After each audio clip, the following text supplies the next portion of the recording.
शुक्रिया।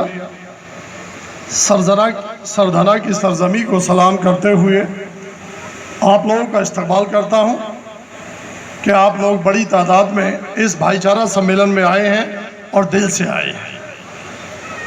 आज के सम्मेलन के अध्यक्ष जी, आदरणीय जिलाध्यक्ष मेरे बड़े भाई जनाब मतलूब गौड़ साहब, हम सब के नेता, हमारे सरपरस्त आदरणीय त्रिलोक त्यागी जी, हमारे सरपरस्त, हमारे दल में अहम मुकाम रखने वाले बहुत ही ज़्यादा तजर्बेकार और इंसानियत को मानने वाले आदरणीय पूर्व विधायक माननीय राजकुमार त्यागी जी, और इस गुलदस्ते को सजाने वाले दोनों शेर जो फोटो सामने नज़र आते हैं, राहुल देव प्रमुख जी, और बहुत ही काबिल और लायक हमारे बड़े भाई, हमने उनको बहुत बार सुना, आदरणीय किसान नेता राम मेहर गुर्जर जी, और बहुत बड़ी तादाद में बैठे हुए मेरे दल के नेता का सभी को प्रणाम करता हूं और सामने सलाम करता हूं। वक्त कम है क्योंकि हमारे बड़े नेता यहां पर बैठे हैं, मैं उनको खुद सुनने आया हूं। दोस्तों, जहां तक भाईचारे की बात है, ये मिसाल हिंदुस्तान की तहजीब में घुली हुई है, और जहाँ तक सरधना की सरजमी का सवाल है, ये बहुत ही काबिल एहतराम सरजमी है। आप लोग इस बात को नज़दीक से समझें। जब सरधना रियासत मैंने पढ़ा तो आज जो मेरठ आपका ज़िला और कमिश्नरी है, वो कभी आपका परगना होता था। आपके बुजुर्ग बड़े मुकाम पर जब भी थे और आज भी हैं। लेकिन जहाँ तक भाईचारे की बात है, इसको कायम रखना हम सब की जिम्मेदारी है, क्योंकि हम सब अपने नेता आदरणीय जयंत चौधरी जी के निर्देशन में, उनकी अगुवाई में काम करने के लिए लालायित हैं। आज इस मुल्क में आदरणीय जयंत चौधरी जैसा नेता दूसरा नहीं है। मैं इस बात को खुले मन से, जहां तक मेरी आवाज जाए वहां तक कहने के लिए तैयार हूं। अगर कोई इसमें अतिशयोक्ति हो तो मुझे चैलेंज कर सकता है, मैं उससे बैठ के वार्तालाप कर सकता हूं। दूसरे नेता और भी दल चलाते हैं। आदरणीय त्यागी जी, त्रिलोक त्यागी जी बैठे हैं।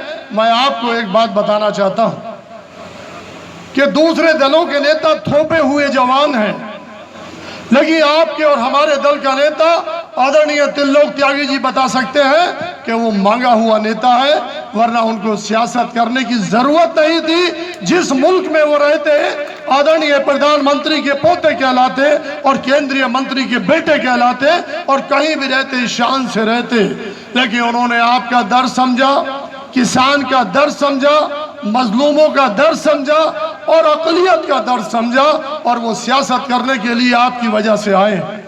हम लोगों की जिम्मेदारी बनती है कि इस मुल्क को बचाएं।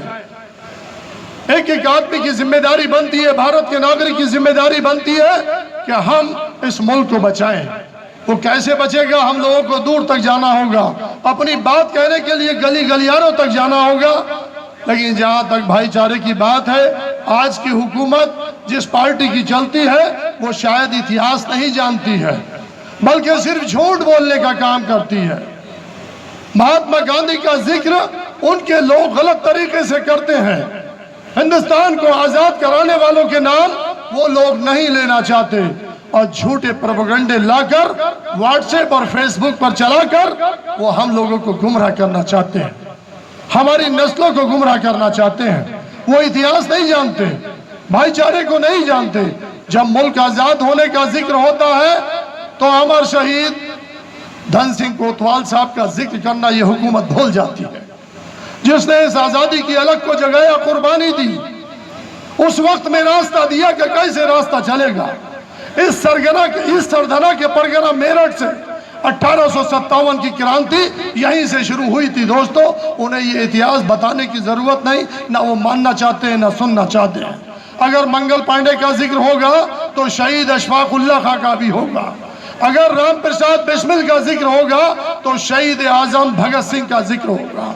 अगर हम ये जिक्र नहीं करेंगे तो हमारा भाईचारा अधूरा रह जाएगा। अभी जिक्र किया कर्नल साहब ने कि अफगानिस्तान में राजा महेंद्र प्रताप जी ने हुकूमत बनाई, तो यकीन कीजिए साथ में हाजी बरकतुल्लाह भोपाली ने वहां पर प्रधानमंत्री का रूप में उनको मुकाम दिया गया, तो ये था भाईचारा। अगर राजा नाहर सिंह का जिक्र ना किया जाए तो इस आजादी के इतिहास में गुस्ताखी होगी, उनको भी याद करना पड़ेगा। मौलाना अबुल कलाम आजाद को याद करेंगे तो बंधु शौकत और उनके भाई, उनको भी याद किया जाएगा। जब आजादी के लिए उनको गोलमेज कॉन्फ्रेंस में उन बंधुओं को जाना हुआ तो वहां पर उन्होंने कहा था कि मैं गुलाम मुल्क में नहीं जाना चाहता। मौलाना जौहर ने कहा कि मैं गुलाम मुल्क में नहीं जाना चाहता, या तो मेरे मुल्क को आजादी दो वरना मैं उस मुल्क में वापस नहीं जाऊंगा। दोस्तों, खुदा का करना था, रात को खुदा का हुक्म हुआ और उनके प्राण चले गए और वो गुलाम मुल्क में नहीं आए। तो उन लोगों ने भी कुर्बानी की, याद उनको भी करना होगा। लेकिन ये हुकूमत हमारे इस भाईचारे को बर्बाद करना चाहती है। मैंने यही मेरठ से एक वीडियो वायरल हुआ था, महात्मा गांधी जिनको मौलाना मोहम्मद अली जौहर की मां ने महात्मा का नाम और टोपी देकर सुसज्जित किया था, उनका एक पुतला बनाया गया था दोस्तों, और एक अदना सा आदमी उसमें लाल रंग के गुब्बारे रंग कर और पानी भर के गोलियां चला रहा था और खून बहा रहा था। ये इस मुल्क की इतिहास को बदलना चाहते हैं, इसको आपको रोकना होगा। अगर आप नहीं रोकेंगे खुदा आपको माफ नहीं करेगा। मैं भी उसी खाने में हूं, खुदा आपको माफ नहीं करेगा तो मुझे भी नहीं माफ करेगा। मैं वहां से चलकर आदरणीय अध्यक्ष जी के बुलावे पर केंद्रीय कार्यालय ने कहा कि मुझे आपके बीच जाना चाहिए, तो मैं आया। उनको ये बात याद नहीं आती कि जब गांधी जी ने सबके लिए दुआ की कि रघुपति राजा राजा राम, पतित पावन सीताराम, ईश्वर अल्लाह तेरे नाम और सबको सम्मति दे भगवान, इस बात को वो कहना नहीं चाहते, उनको शर्म आती। अगर जिक्र आता है जय श्री राम का, मेरे मुस्लिम भाई बड़ी तादाद में यहाँ बैठे हैं, दिल बड़ा कर दीजिए। मैं मंच से कहता हूँ जय श्री राम, क्या मेरा ईमान खारिज हो गया? मैं कतन भी खारिज नहीं हुआ। मर्यादा पुरुषोत्तम राम के आदर्शों को मैं भी मानता हूँ, उनकी इंसानियत और उनकी काबिलियत, उनके राम राज को मैं पढ़ता हूँ। क्या हरज है इस बात को मानने में? लेकिन जब वो जय श्री राम का नारा लगाते हैं तो वो कत्लेआम फैलाते हैं, सड़क पर चलते हुए मजलूमों को मारते हैं, इंसानियत का कत्ल करते हैं। अरे हम कहते हैं राम राज आए, हम दुआ करते हैं इस मन से, लेकिन अगर राम राज आए तो मर्यादा पुरुषोत्तम राम के सिद्धांतों का राम राज आए। ऐसे पताताइयों का राम राज ना आए, ऐसा राम राज नहीं चाहिए। मर्यादा पुरुषोत्तम राम का राम राज चाहिए। तो इस बात को हमें कहनी होगी। क्या फर्क पड़ता है अगर कोई हर हर महादेव का नारा लगाए? तो मैं मुसलमानों से कहता हूं कि माँ हुआ बाबा आदम के रूप में हम भी नारा लगा सकते हैं। क्या फर्क पड़ता है इस बात का? इंसानियत को साथ लाना पड़ेगा, तहजीब पढ़नी पड़ेगी। अरे मुसलमानों, मेरी तरफ देखो, सच्चा पक्का मुसलमान हूं, पहले ईमान पे कायम रहता हूं, लेकिन इंसानियत ही हमारा ईमान है। अरे मेरी कौम वालों, मेरे अल्लाह के रसूल के उम्मती हो, रसूल अल्लाह ने फरमाया कि जो अपनी सरजमी को प्यार नहीं करता वो इस्लाम में दाखिल होने लायक नहीं है। तो मैं हिंदुस्तान की सरजमी को सलाम करता हूँ, हिंदुस्तान की सरजमी पर रहता हूँ और उस मुल्क के कानून मानता हूँ, अपने अल्लाह में यकीन रखता हूँ। ऐसे अताताइयों से कतई नहीं डरते और हर तहजीब में, हर जुबान में बात कर सकते हैं। अगर मैं मुसलमानों, अगर मैं रब्बना आतिना फिद दुनिया हसनत हूँ और फिल आखिरत वाक़िना अज़ाबन नार बात करता हूँ, तो मैं अलहम्दो के लिए आपसे कहना चाहता हूँ मुसलमानों, इसका तर्जुमा आपको बताना पड़ेगा कि अल्लाह सबका है, किसी मुसलमान का अकेले का नहीं है। तो ये आपको बाहर लानी पड़ेगी। अगर हिंदू भाइयों, आप गणेश चतुर्थी अभी 10 तारीख में गई, तो ये जो आते हैं कहते हैं वंदे मातरम, आप उनसे सुनवा लेना। हमने विधानसभा में बाखूबी विधानसभा में वंदे मातरम सुना है। आदरणीय त्यागी जी बैठे हैं, इन्होंने भी सुना और आपने भी सुना, लेकिन उनको खुद याद नहीं होता। टीवी पर एक नेता वंदे मातरम की बात करता है, लेकिन एंकर कहता है कि वंदे मातरम पूरा सुनाओ, तो उनको बस वंदे मातरम, इसके अलावा उनको कोई चीज याद नहीं होती है। मैं आपके सामने मुसलमान खड़ा हूं, मैं गणेश जी की आरती आपको संस्कृत में सुना सकता हूं, मैं हिंदुस्तान की तहजीब में रहता हूं, लेकिन ये आप सब लोगों को सीखना होगा, आप लोगों को भाईचारा कायम रखना होगा। एक गुजारिश आपसे करता हूं, जिस दिन चुनाव आता है वो सुबह 5 बजे एजेंट के रूप में नेता पहुंच जाते हैं, और गर्मियों में सुबह 6 बजे और जाड़ों में सुबह 7 बजे चुनाव का बटन दबाने का दौर शुरू हो जाता है। 5 और 6 बजे तक चलता है। जिस तरह से गुलदस्ता इस वक्त सज रहा है कि दोस्तों चुनाव के दिन भी दिल बड़ा करना होगा। जब तक आपके नेता सदन में नहीं होंगे तो काले कानून भी बनेंगे, भद्दे कानून भी बनेंगे, लेकिन आप रोक नहीं सकते। अगर इस तरह से मैं अपनी कौम से कहूंगा, खास तौर से अगर तुमने अपनी राय की कीमत नहीं समझी तो हिंदुस्तान की सरजमी पर तुम्हारी कोई औकात नहीं होगी। ये बात साफ कहता हूं। मुर्गे की पकौड़ियां और कोल्ड ड्रिंक्स में अपने राय को मत बेचना, मेरी बात पे गौर कर लेना। अपनी राय को, अपने वोट को हिंदू और मुसलमान में बट बांटना। तुम्हारी 15% तादाद है, 85% दूसरे मजहब के मानने वाले रहते हैं, लेकिन संविधान आपको पूरी ताकत देता है वोट डालने की।